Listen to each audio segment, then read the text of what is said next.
Hello friends, तो आज की इस वीडियो में मैं बनाने वाला हूँ 3-in-1 मिनी चीज़ें। इस वीडियो में मैंने इसकी पूरी जानकारी दी है, तो आप इस वीडियो को शुरू से लेकर लास्ट तक ज़रूर देखिएगा। तो देखते हैं कि इस तरीके से बनाया गया है ये।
पे ये इसका ऑन ऑफ स्विच, ये इसका वॉल्यूम, ये इंडिकेटर लाइट, और ये आप इसे चार्ज भी कर सकते हैं।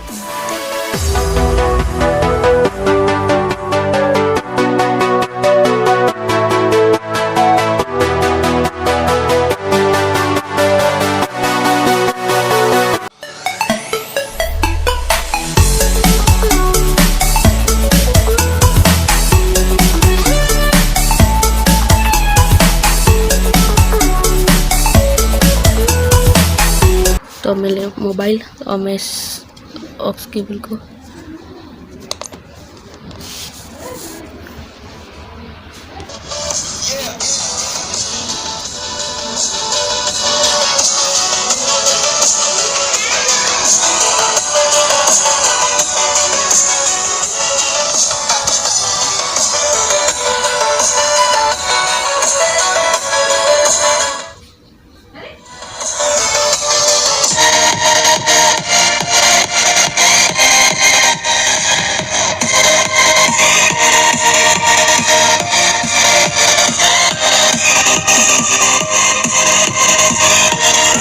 फ्रेंड्स, ये वीडियो आपको कैसी लगी कमेंट करके ज़रूर बताना।